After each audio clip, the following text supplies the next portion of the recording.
This video was brought to you by CuriosityStream.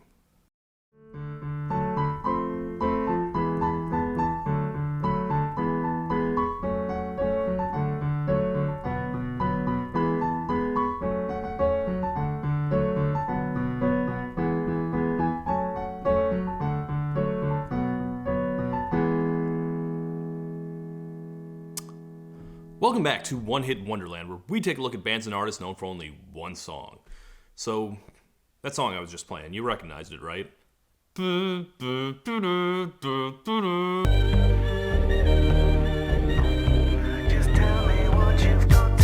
Yeah, you know it. I'm pretty sure you know it. You may not know the name of it off the top of your head, and you might not recognize the artist. It might be nearly impossible to recognize the artist, actually. But you definitely remember that endlessly catchy sample.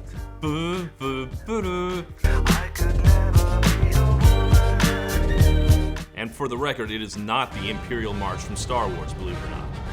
If you still can't place it, the name of the song is Your Woman by the band White Town.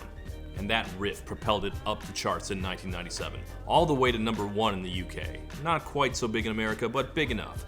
And it certainly had an impressive shelf life. This song has not aged a day. In fact, I would argue that Your Woman by White Town makes almost more sense now than it did in the 90s. And the song only sounds more current the more you hear the story of the obscure artist behind it. I always joke about acts who won the fluke indie hit sweepstakes. Folks, White Town may be the very first example of it.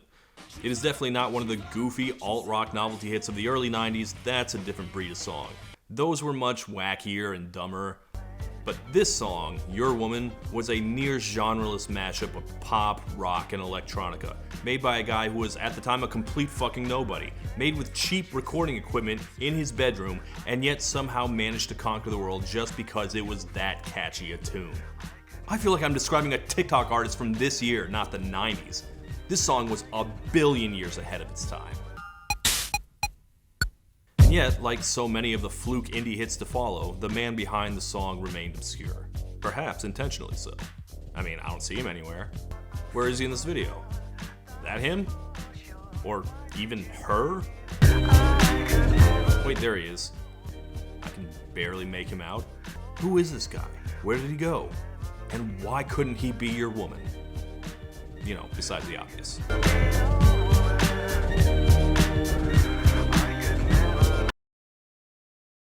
Okay, here is the man behind the band. Ready? Here he is. I was divorced from the human race. You know, I don't know what I expected. Anyway, this man is Jyoti Mishra, and this is a little live performance he did only about a decade ago. Now, usually I like to start by showing the artist at the start of their career, but Mr. Mishra has made that difficult for me. It seems that he is a bit camera shy, or at least was during his prime hit-making years. This man preferred not to be seen, so the only visual evidence I have that he existed before 2010 is this music video, this album cover, and about 5 or 6 photos I scoured the internet for weeks to find. This will go a long way to explaining why he only had the one hit. But anyway, Jyoti Mishra was born in India. He moved to Derby, England at age 3. Or Derby, they pronounce it Derby. By the way, I went to Derby's city website and it was promoting a stage version of Aladdin that looked like this.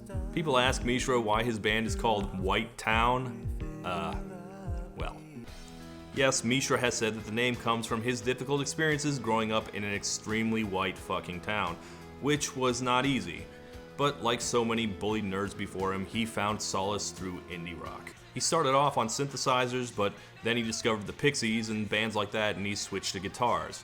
He started White Town with a bunch of friends, who I'm not going to bother mentioning because they disappear from this story almost immediately, leaving White Town as a one-man band. White Town's first indie record comes out in 1994, and honestly, I think it holds up. It has the extremely academic title, Socialism, Sexism, and Sexuality. The record is neither as dry or as erotic as that title sounds.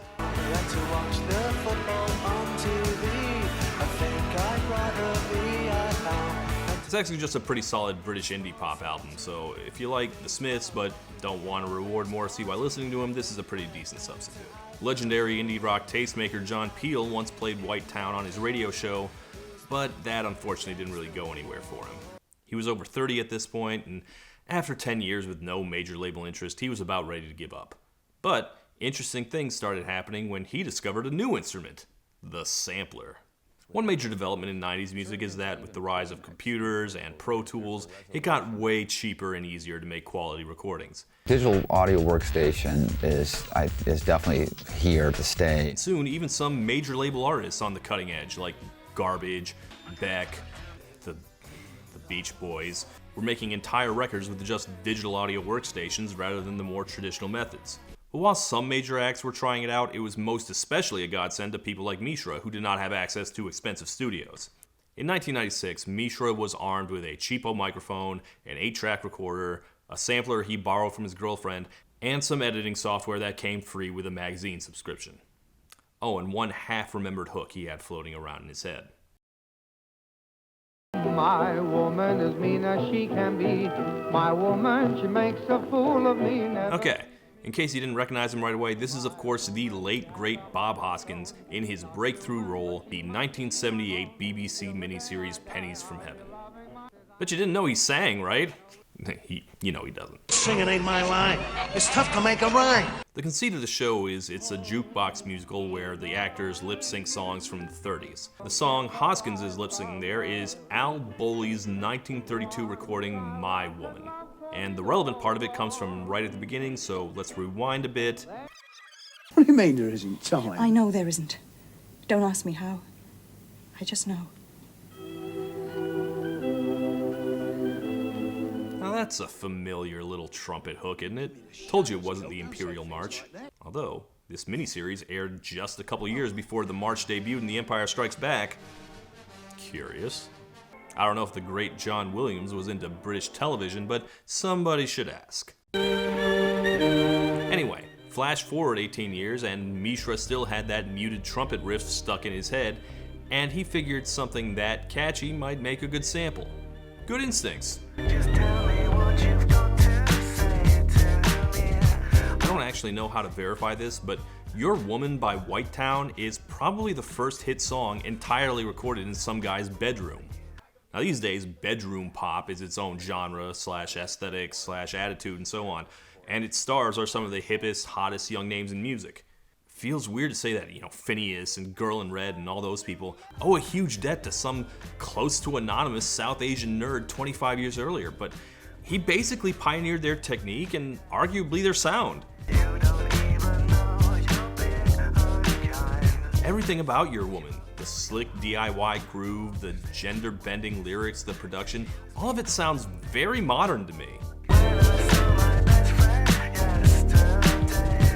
A critic I like, Tom Ewing, called Your Woman the first internet hit. Not because it actually was, they blew up on radio the same way that every other single did, but he thinks of White Town that way because as a young man, he remembers literally chatting with the guy before he blew up on Web 1.0 music forums. The song itself was off an EP called Abort, Retry, Fail, and then on the full album, Women in Technology. This was back in the day when the internet was only for dorks. This was a true victory for geeks everywhere. This guy was one of us. So what is the song about exactly? After that earworm sample, the first thing anyone notices about the song is the title.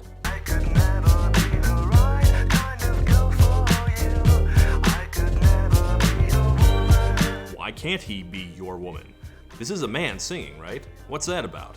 Like 1997 was not that long ago, no one was shocked or confused, but people did ask what the deal was. Mishra has said a lot of things about it. Part of it was just wanting to write from a woman's point of view because, quote, I hate most male songwriting. It's either twee indie songwriting where it's about some girl who's perfect and runs through fucking flowery fields, or it's like, oh, she done me wrong, she's a bitch whore. In fact, the original song was kind of like that. My woman as mean as she can be. My woman, she's a bitch whore. But Mishra also claims it's just about a lot of things. Apparently he once got himself into a bit of a chasing Amy situation, so it's kind of about being a guy in love with a lesbian. Or it's also about being a gay guy in love with a straight guy. He did not say it's about trans stuff because, you know, it is 1997, most of us are not thinking in those terms yet. Although there have been a few trans takes on the song since then, and anti-trans takes, unfortunately. Mishra's done his best to stamp that shit out. But it seems to me that it's not actually that complicated at all. Along with all those other things, Mishra has said it's also just about the obvious, a woman with a shitty boyfriend. And that sounds pretty right to me. If this song was sung now by any of the Olivia Rodrigo wannabes on TikTok, it would fit right in.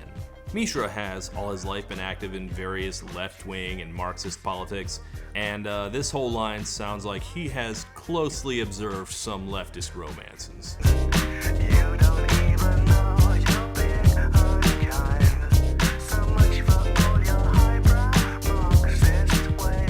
A high and mighty leftist dude who's a hypocrite in the way he treats women? Surely, you jest. Couldn't happen here. The song just didn't really sound like anything else that was going on in music at the time. And it hit #1 in the UK just because it was that good a song. It even crossed over to America, at a time when not a lot of British songs were doing that. After Britpop blew up and went global, the UK indie press was looking for the next big thing. It didn't seem impossible that White Town could have been it. Can I say, even though I've often heard this song described as lo-fi, it doesn't really sound like that to me. This song's tight as a drum. There's nothing amateurish or cheap sounding about it. I'd never have guessed this wasn't recorded in a fancy studio. It was a very inspiring story. Mishra had been on the verge of giving up when he wrote this song. He noticed that this track seemed to get a good response when he would do DJ sets, so he took a chance and sent it to the radio. And all of a sudden in the fall of '96 it started taking off. After more than a decade of trying to get signed, he was finally on the rise. Soon major labels came calling. He signed with British mega label EMI. In January of '97, White Town hit #1. Things were finally looking up. Now, I've already said how much of White Town's song and story sounded like it could happen today. Unfortunately, that also includes what happened after the hit.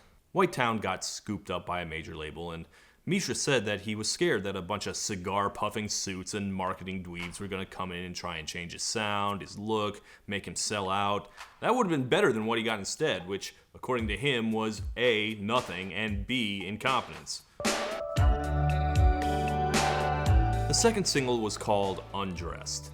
It was not supposed to be the next single. EMI actually picked something else, even though Mishra told them it wasn't a good single, and he was right, radio rejected it completely. So eventually EMI backed down and pushed Undressed, which had been Mishra's choice. And that one at least caught on enough to get some traction, though not enough to break the UK top 40. Let me help you get undressed. I'm no better than the rest. Undressed is kind of a counterpoint to the first hit. Because of the unclear gender of the first song, there was some question about Mishra's sexuality, and he was pretty quick to clarify, like, look, I'm actually not that interesting. I'm just a regular guy, a bloke, a lad. I ogle birds with me mates at the pub. And that's kind of what this song is about too. But for an hour, maybe two, let's pretend I'm the man for you. Even though it's not as instantly catchy as You're a Woman, I think I would recommend this song if you like that kind of wilting British indie kind of song where the dude's apologetic that he wants to have sex with you. You'll notice that Mishra doesn't even put in a token appearance here, or in any other music videos from here on out. He was aware that, looks-wise, he wasn't exactly Robbie Williams or anything, and I have to imagine he probably got scared off after his first run-in with the press. Even though I only have a handful of photos to work with, there's one I'm not going to show at all because it was an unflattering one that was snagged by paparazzi and came with this bullshit headline: "Fuck off, UK tabloids, tub of the pops. Oh, the biting wit." Here's the only other single from that album, Wanted.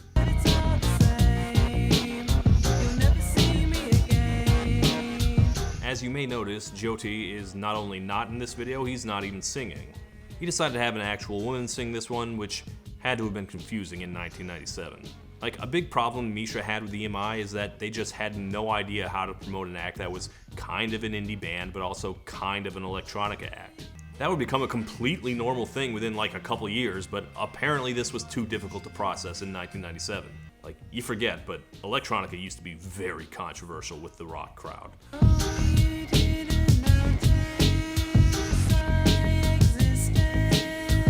EMI's confusion on how to promote this probably tanked the album. Though to be honest, he also doesn't seem like the easiest client. He had a chance to be on top of the pops, he turned it down. I get the sense he wanted hipper promotion and the label either didn't know how to do that or didn't care. Even with a #1 hit, he was just doing no TV appearances, which is a little annoying if you're a YouTuber trying to make a mini doc about the guy. Although, not like I can judge. But he says he just didn't like the places EMI was trying to send him, like cringy morning shows or douchebag men's magazines. He was just having a lot of difficulty dealing with all these new challenges. There was a lot of tension. And eventually, like so many Arizona Zervices and Stay Solid Rockies to follow, he became an afterthought to the label after his one hit. And out of mutual dissatisfaction, they parted ways. All in all, White Town's adventures on a major label lasted a total of 8 months.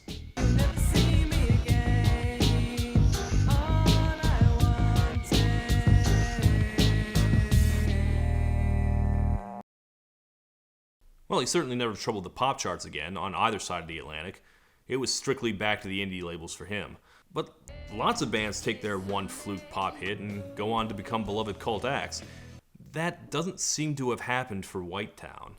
His follow-up album, Peek and Poke, which is clever, that's another computer programming reference that sounds way dirtier than it is. But that album doesn't seem to have been well received, and I'm listening to it, the beats definitely aren't as tight, and it all culminates with a stunning 13-minute finale called Excerpts from an Essay. How does contemporary hip-hop address black experience in political terms? In early 1994, which is a computerized voice reading a Marxist analysis of hip-hop over a really obnoxious computer beat. The infant mortality rate stands at 9.8 per thousand for white babies, whilst it totals 18. Call me a Philistine with boring conventional tastes, but I really did not enjoy listening to this for 30 seconds, let alone 13 minutes. But you can't make the world go away. Since then, White Town has continued to put out indie records. He has remained very political. He's never stopped putting out albums. You can check out his Bandcamp. He even occasionally performs live. And in 2006, he got some attention for a song he wrote for his album, Don't Mention the War. The song was called These Are the MPs, and it's just a list of parliament members who voted for the Iraq War. Name and shame. Right on. He still tours and performs and records albums in between other work like photography. And he's one of those one-hit wonders who's more than happy to have one more hit than the rest of any of you. Stephen Merritt from beloved indie band The Magnetic Fields named Your Woman as a personal favorite. Pitchfork named it one of the best songs of the decade, and Women in Technology one of the best indie pop albums. Dua Lipa used that same sample a couple years ago. There was even a Michelle Pfeiffer movie named after it. For one quiet nerd in the 90s, that's a pretty impressive list of accomplishments.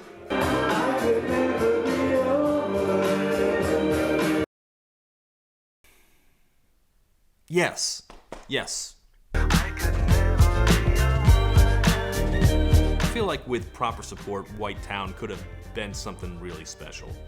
But it's not like Jyoti seems to have a whole lot of regrets. He's one of those one-hit wonders who's more than appreciative of having that one hit. And Your Woman really is a one-of-a-kind song. An important milestone in the shift from big budget releases to DIY bedroom artists. And also just a killer tune. Mishra is pretty active on YouTube himself, so there's a chance he's gonna see this. So I just want to tell him, your song rocks, great work. I don't know why you had to skip Top of the Pops though. I'd have done it.